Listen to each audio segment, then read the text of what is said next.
Hola, buenas tardes. Vamos a continuar en el día de hoy con formas de compromiso neurológico 2, segunda parte, donde vamos a tratar de articular un poquito los conceptos que dimos más teóricos en la primera parte y vamos a tratar de poder evaluar en batería cómo vemos estos indicadores. En realidad, eh, el tema de compromiso neurológico implica muchos conceptos, como yo les había dicho en la primera parte, que tienen que ver con la psiquiatría, pero que a nosotros nos ayuda a entender y mucho esta cuestión de poder ubicar los conceptos. Así que miremos un poco esta cuestión que hace a la ubicación, ¿no?, del cerebro y trataremos de ubicarnos en algunos conceptos que son claves. eh, como por ejemplo los cuadros de organicidad y los cuadros de daño cerebral.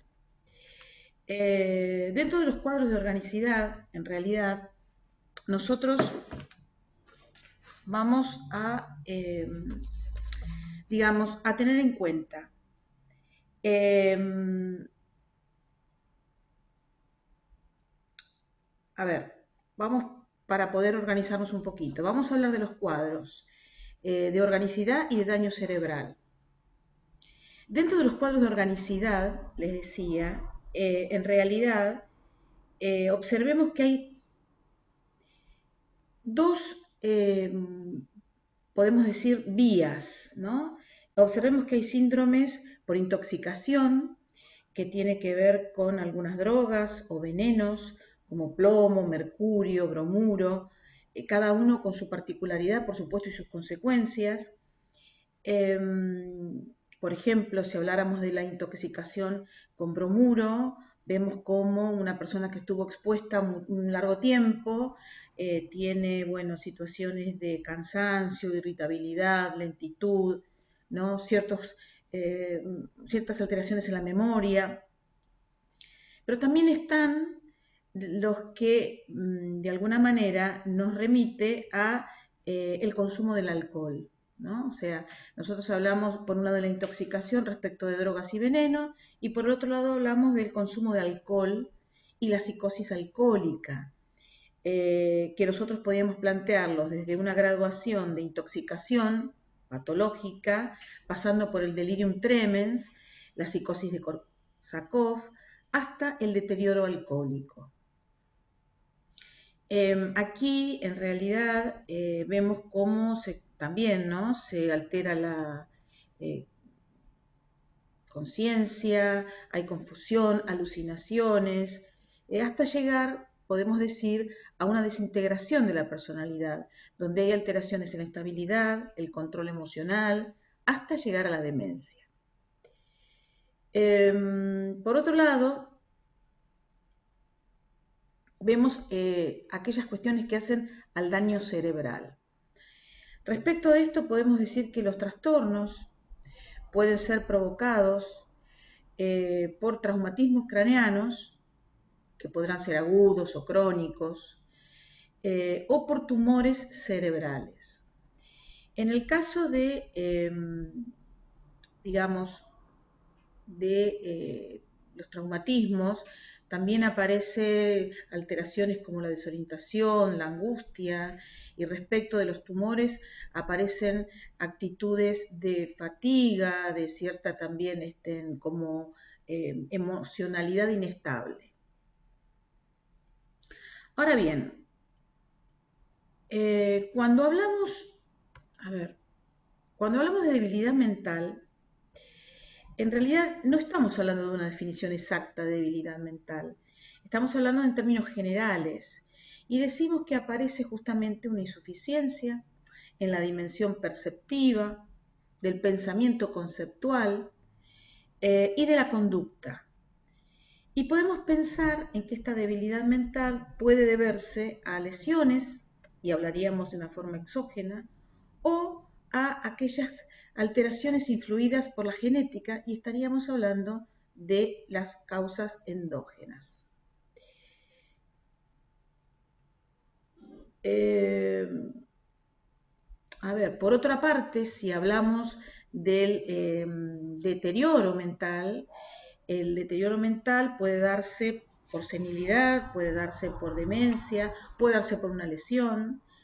Y si nosotros tuviéramos que hacer un diagnóstico diferencial entre debilidad mental y compromiso neurológico, en realidad vamos a tener que tener en cuenta que la debilidad mental siempre aparece en la debilidad mental un rendimiento de meseta. ¿Qué quiere decir esto? Que no hay altibajos.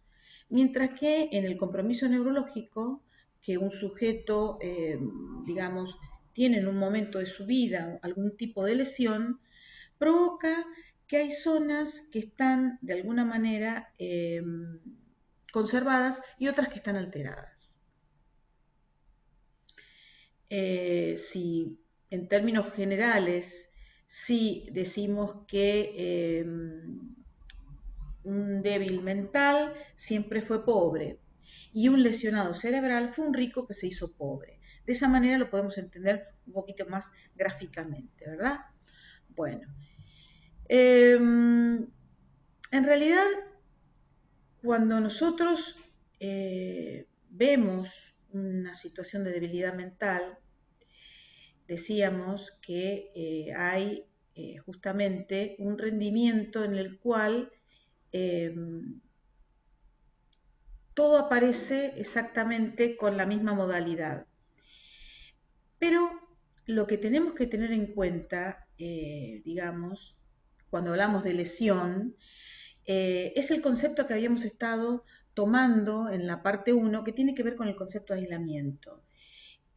¿Por qué? Porque hablaba de qué zonas se afectaron y qué zonas no se afectaron. Pero también es importante considerar acá, y creo que, digamos, es un término que comúnmente se conoce, que es el de personalidad de base. O sea, ¿qué es lo que se alteró y qué situación lo llevó a eso al sujeto? Porque si nosotros decimos que hay un sujeto que está consumiendo alcohol, por ejemplo, y sabemos que si consume en grado importante, va a tener un deterioro a nivel neurológico. Pero si encima está consumiendo drogas, evidentemente hay una complejización del daño en sus áreas afectadas, ¿no? O sea, a ver, si hay una persona que está trabajando con bromuro, como decíamos hoy, y está expuesta largamente, evidentemente va a haber una intoxicación. Esas toxinas lo van a intoxicar. ¿Y qué va a pasar? Va a pasar, bueno, situaciones de, como decíamos hoy, de irritación, bueno, todas las consecuencias de la intoxicación. Igualmente si hay una persona que tiene un traumatismo craneano, ¿no? Obviamente que van a tener alteraciones, no ponemos en duda eso, pero lo que es importante es la situación dada, es decir, porque nos permite entender los posibles daños, ¿no? Y que también es importante respecto del pronóstico, por supuesto, y el tratamiento, ¿no? En realidad, nosotros observamos